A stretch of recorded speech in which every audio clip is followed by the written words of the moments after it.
Welcome, Adam. Thank you so much for joining us today. Adam is the owner of Friday Sock Company. Yeah, pleasure being here. Thanks for having me. They sell a ridiculous number of mismatched socks. Sell a lot of socks. A lot of socks. So tell us a little bit about what your company does. So we design purposely mismatched socks, and we do it in a way that they're complementary of each other. So we look for themes and patterns that are the same but different, and we sell them in about 300 stores in Canada and the US right now. We do a monthly subscription, and we do make some custom product for companies that need swag. It's a small part of our business, and yeah, that's kind of it. It's socks. Yeah. Socks. Yeah.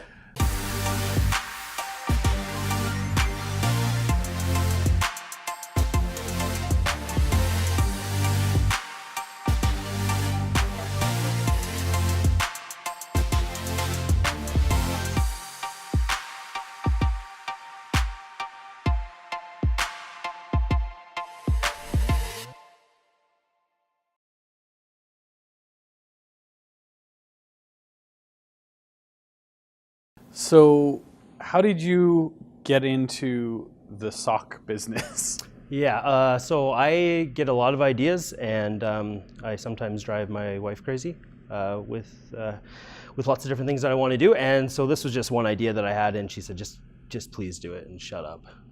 Please just see what you can do with it. And so I put some money on a line of credit, and I started with 6 designs that I look back now and they're pretty rudimentary designs. But anyway, we went out to markets and we started selling them, and people responded to the idea. And the Calgary community is amazing. So the community supported us, and we made a little bit of money, and we made, I think, 20 designs, and then we kept going from there and learned a lot about socks on the way, a lot. So previously you were a headhunter? Yeah, before Friday Socks, I worked for a big company doing headhunting for finance and accounting, and then technology. And then when I left, I had a small team for the technology side, so developers and that kind of thing. And that was amazing. I was there for a long time, and the reason I think is because you had quite a bit of autonomy, and it was real sales focused, and so you were rewarded based on your work ethic and your ability, and so that really spoke to me. And now that I'm an entrepreneur, now that I'm a small business owner, I understand that. That's why I was able to do it for so long, because that's my world. Like, work hard and think of interesting stuff, and you'll be rewarded for it. How did you become a headhunter? I applied. I think I got referred by somebody who said, I think Adam would be really good at this. I think they were called to because it was very focused on referrals. So I think they did post ads back then, but it was really referral based. So somebody got called for this job, and they're like, nah, I'm busy, but Adam would be great for this. And then, I don't know, I can't really remember, but that's kind of how it got set up, and I got involved in that. Cool. And that was in London, England? So no, that was in Vancouver.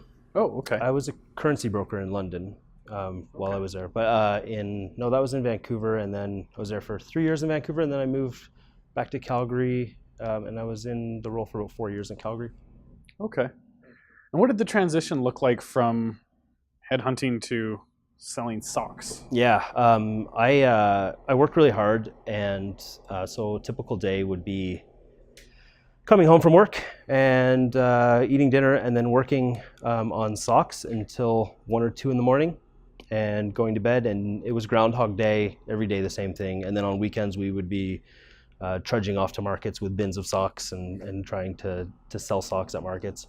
And that was a period of 1.5 years or almost 2 years probably that I did that. And it was hard because you don't see the monetary value of doing that. You work hard, but you actually don't get anything.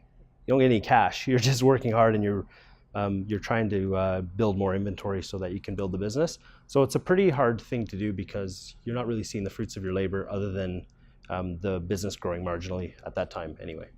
You mentioned that you worked and operated very lean for the first couple of years. For a long time. So, and it was because I just had the instinct that you could try to get money outside of the company to invest, or you could try to do all these different things. But I just wanted to wanted to grow slowly, and I felt like it was a responsible thing to do because I wanted to grow in conjunction with the feedback of my customers. And I'm glad I did that because if I made a mistake, it was kind of at a small scale. Whereas if I went fully into it when I wasn't ready, it would have been a really negative impact on the business and harder to recover from it. But because I was slow and I kept it going and small and adding to it every month, when something big happened, that wasn't the greatest thing. It was hard, but we could overcome it. We could continue on.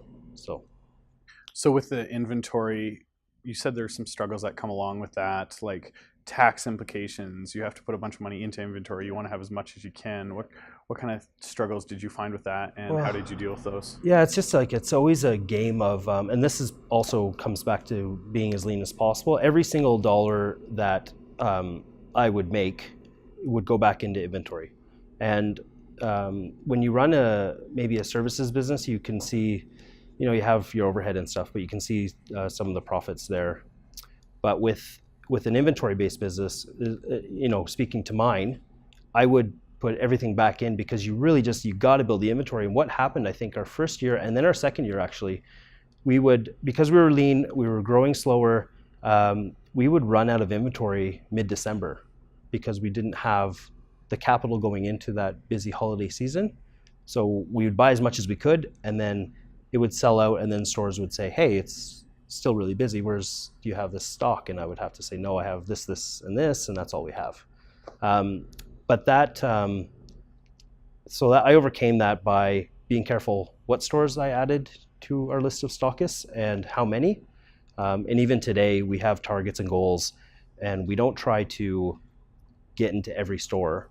We try to get into the stores we really want to be in, and we are able to not run out of inventory at this stage. But yeah, and that goes back to being lean again. So I don't want to necessarily spend a ton of money on getting help because I'm fully capable to work 16 hours a day. So that's what I'll do, And I think I broke it down one year. If I paid myself, actually paid myself what compared to the hours I was working, I think I'd make like $5 an hour or something. It's crazy, but that's the sacrifice I made so that I could keep money in the business, and I knew it would build it based on the inventory I could get. So how many weeks or months of inventory kind of on average do you like to have out? So there's two kind of busy seasons. One falls around June, aligns with Father's Day, and then one is in December. And so I focus on getting a restock available that will last me through June. July, August are kind of slower months.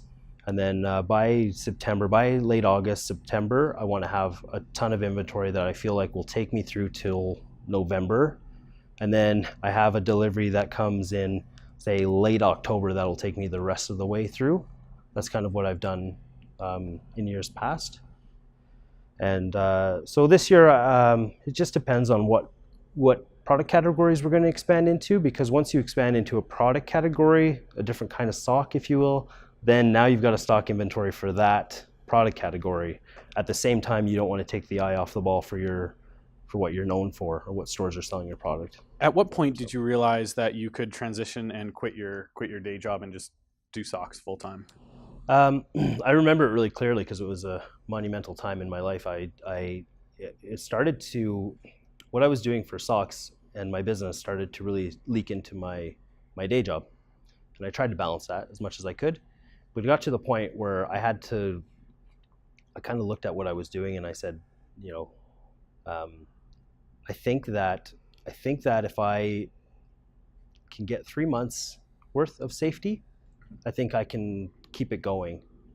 And so what happened was I ended up leaving my job, and it's really scary. You feel like you're wearing a sweater that's too big, and you're like, what am I doing? And you're waiting for your paycheck to come at that certain day, and you're now paying yourself. It's so weird.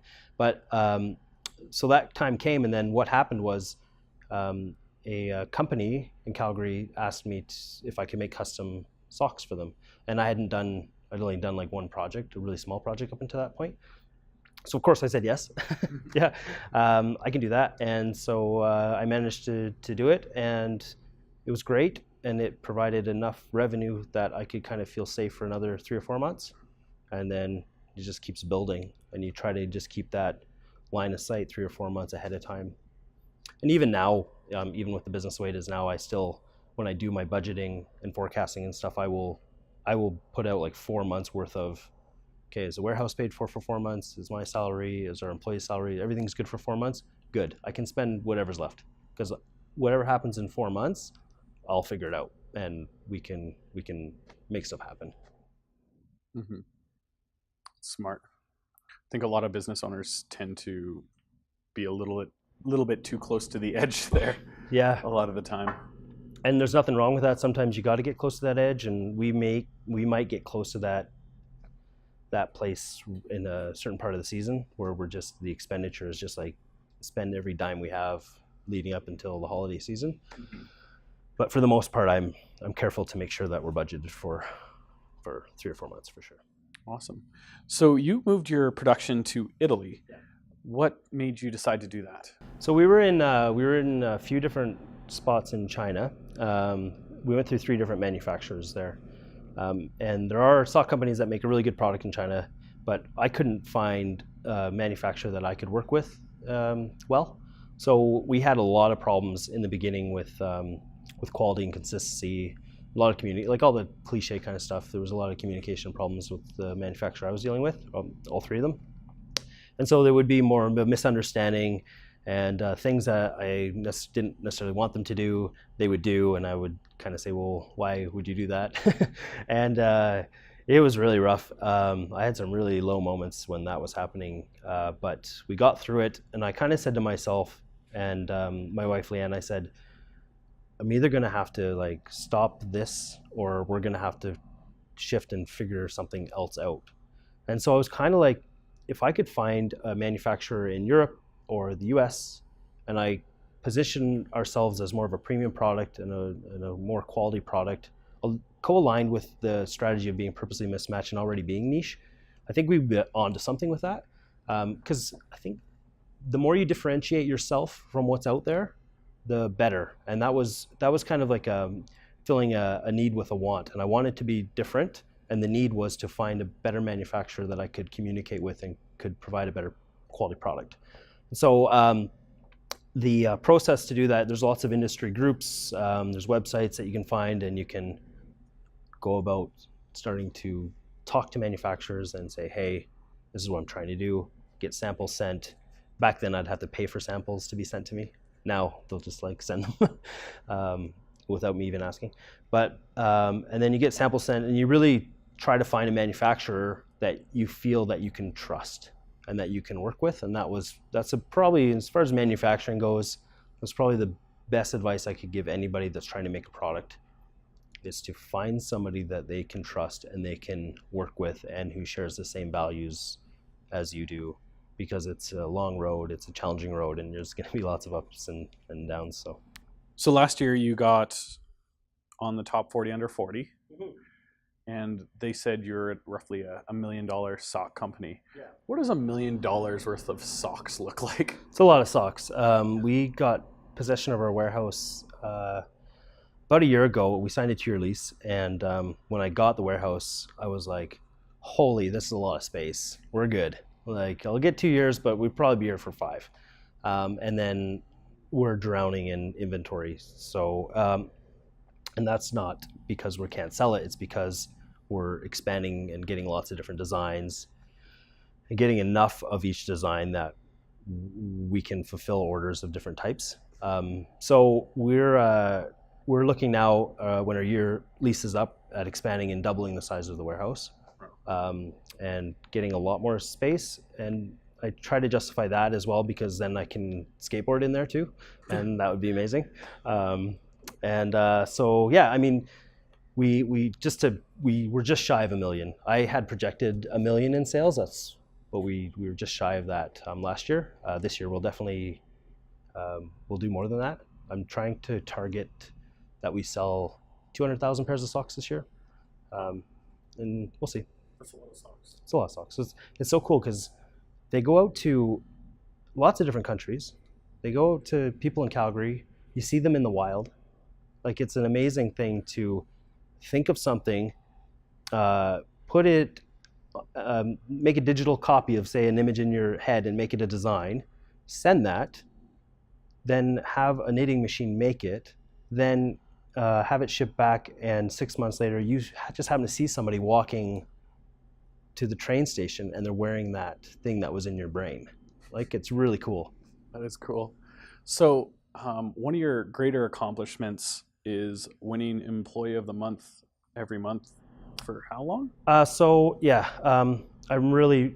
a modest guy, and it's really kind of a crazy thing, but I've won Employee of the Month in my company for about 4 years, just shy of 4 years. And it's an amazing accomplishment.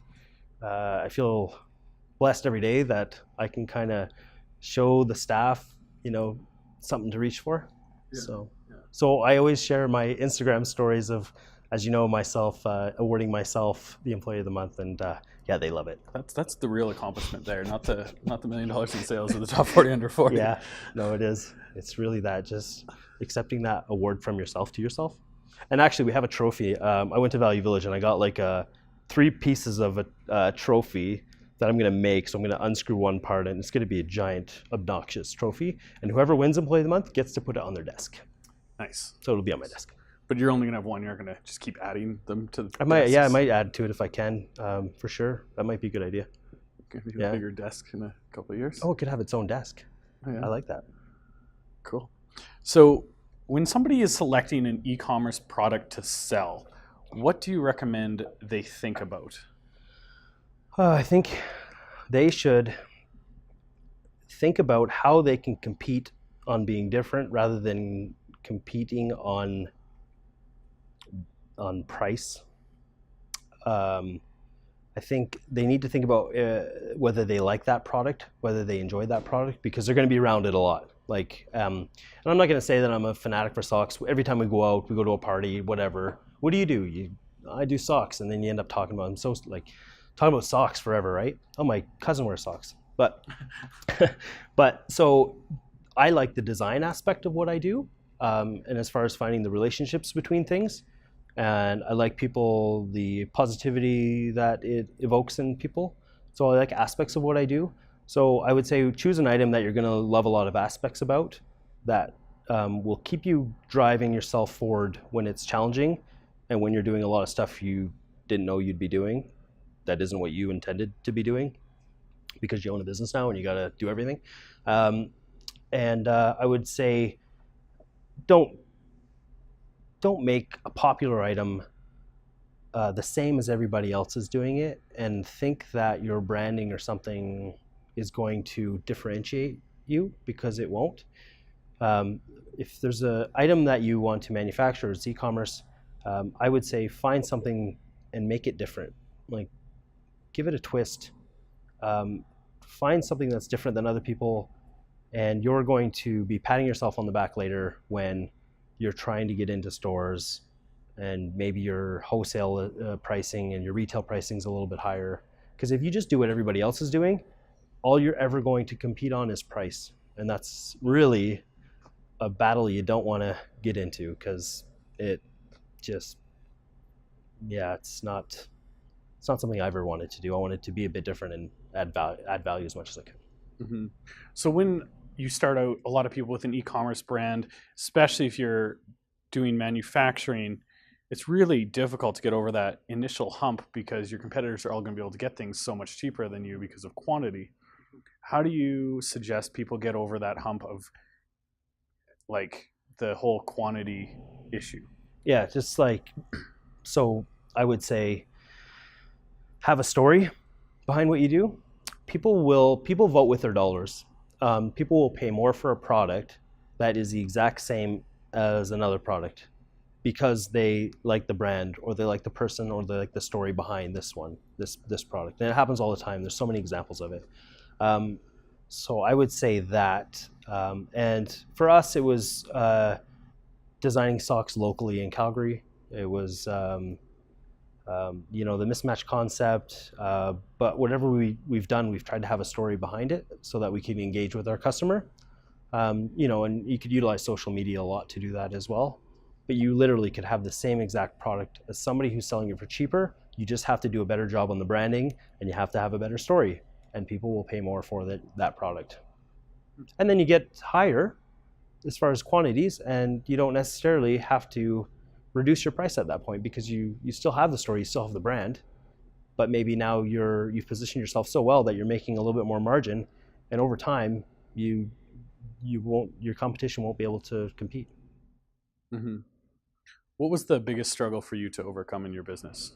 Manufacturing was a big, huge, ginormous struggle, because I didn't know anything about it, and I was so naive. And I would say that my naivete was actually amazing, because I was so dumb. I just did things. I didn't even think about the consequences necessarily, and that, like, I just said, okay, I'm gonna order socks. Okay, I'm gonna design socks. I can do that. That's, and I couldn't, and I had to like sit in front of my computer for hours and hours and hours, send something to manufacturing, and then they would 2 days later send me something that I was like, no, that's not what I was intending, and like, but once you get into it and you're so into it, you have no choice but to push through.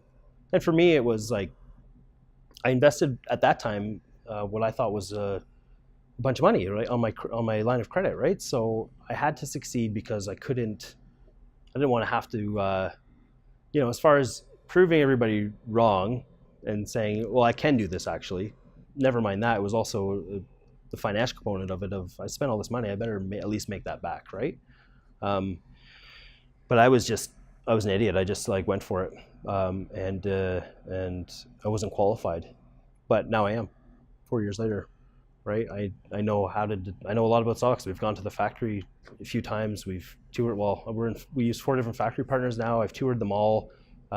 We've just completed a whole overhaul of how we design, and it's probably proprietary to us, because we just did it from scratch. So that's pretty cool. And then, selecting yarns and looking at trends, and we're getting into more of that now. And I know more than the average person about, knitting machines and socks and all that fun stuff now, but before, no idea. Hmm. What was the biggest mistake you'd say you made in the first year? Yeah, so it's kind of the same thing. It's like one of those strength and weaknesses questions, where you get your strength and you flip it, and it's also your weakness. So in this case, it was not being prepared, or not knowing enough about the industry or manufacturing, or website or anything. It was probably that. But in hindsight, I'm glad that it went the way it did, because it was really a chance to learn and grow a lot in a short period of time.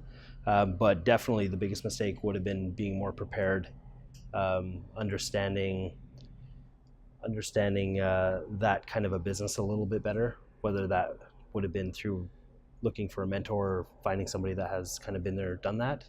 I would have saved a lot of time and anguish, for sure. When you're trying to get your product into a store, what does your process look like typically?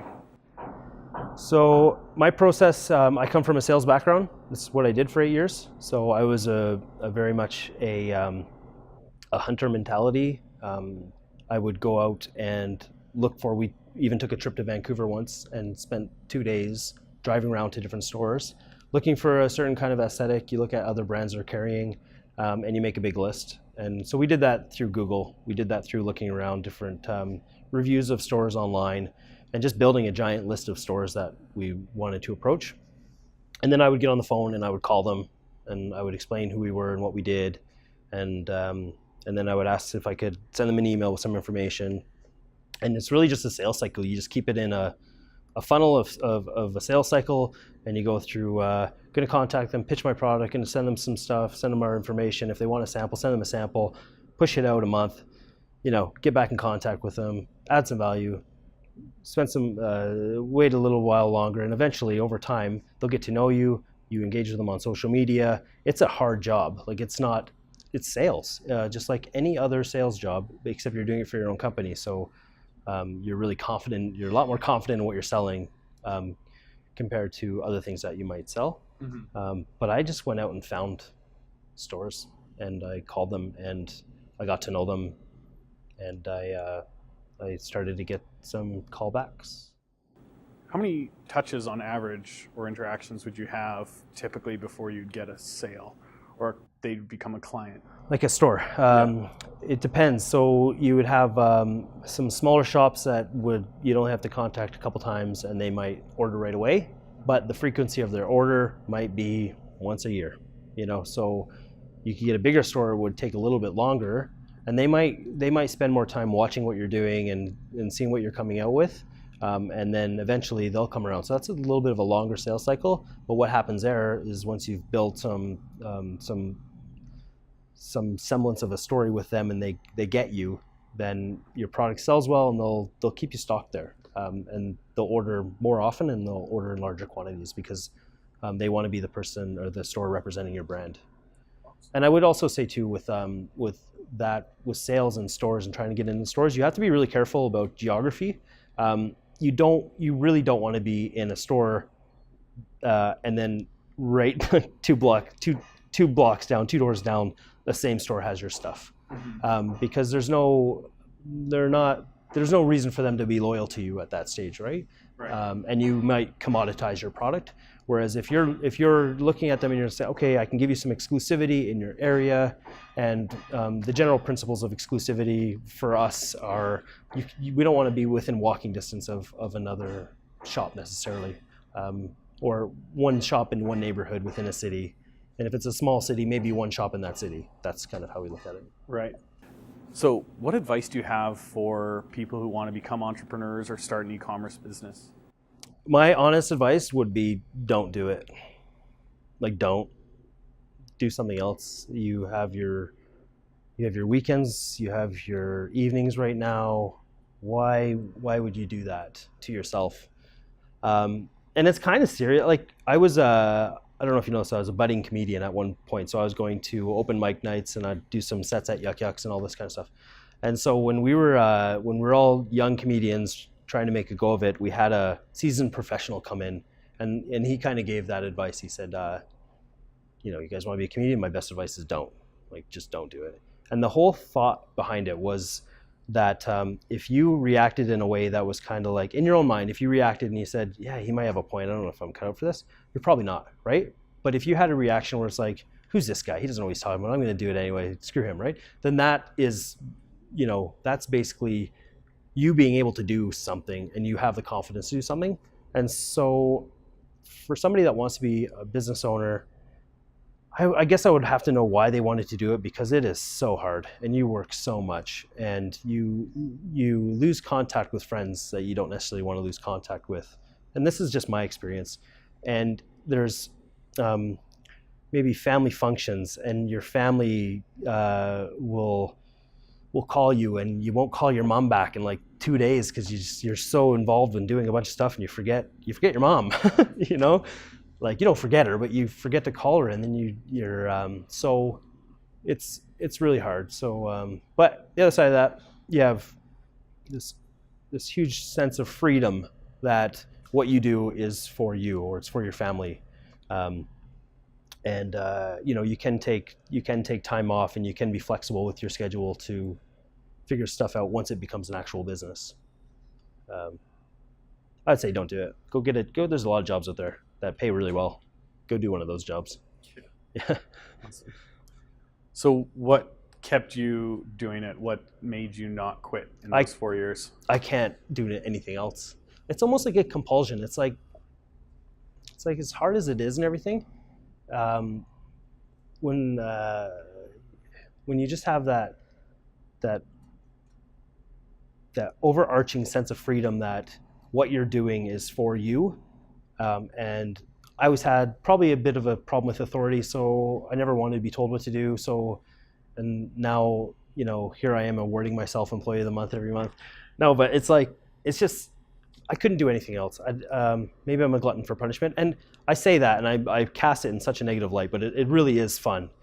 My day is spent doing stuff I like to do. It's figuring out problems to overcome and challenges that we can get through, and putting a spin on things and tweaking something over here, and negotiating a price here that will help out, and trying to build something that you kind of have a vision of what it could be, and you're getting there. So it is really cool at the same time. It's just really hard. Mm-hmm. So where do you see yourself and your business in 10 years? I don't know, but it's going to be huge. No, I don't know. Like, I'm really working hard as part of my thing to get a real good 10-year image of what it looks like and what we're going to be doing. And I have a real hard time with that. I think what I do know I want to be in the shorter term, probably than 10 years, is I want to be like, when somebody thinks of purposely mismatched socks, or really cool purposely mismatched socks, or quality socks that are designed a bit differently, I want to be like the Nike of that, you know. And it's such a niche thing. So when I say Nike, I mean within context. So like, I just mean that I want to be sort of on the top 3 list of really cool sock companies that are doing something different. That's probably a 10-year, and the 5-year would be like just be known as the cool mismatched sock company. Very cool. Yeah. Sounds awesome. Yeah, and build an amazing culture within our company where people can go and be free to express themselves and be creative, and not be sort of held to the confines of a typical corporate culture. That's really big to me. I really want to make our spot just like a haven for people who want to have fun but also get work done. It might be, I don't know, we'll see what happens, but that's what I'd like. Cool. Yeah. Not going to become a pro skateboarder? No, I mean, could, but there's only so many hours in the day, right? Yeah. So. Awesome. Well, thank you so much for taking the time. That was a lot pleasure. of valuable information. It's a fascinating company, and I always look forward to my socks coming in the mail now. Yeah. So yeah. that'd be great. Where can people find out more about you? You can go online and go to fridaysocks.com. I'm pretty active on Instagram. I do a lot of stupid stories on there, so you can go at Friday Sock Co. and check us out there, and just make sure you're sitting down because it's super funny. And yeah, that's where they can find us.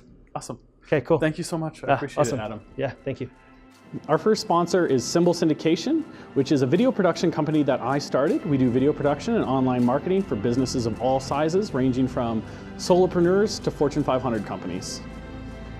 Our second sponsor is Gravity Cafe.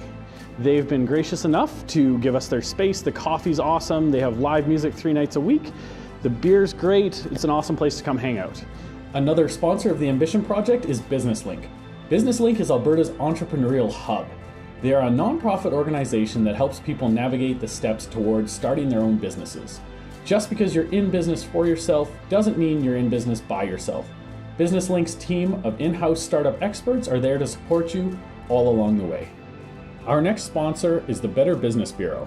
Your BBB helps businesses build visibility, credibility, savings, leads, and community through BBB accreditation while funding free marketplace services with more than 1 million instances of service to consumers every year. Visit bbb.org/Calgary to learn more today.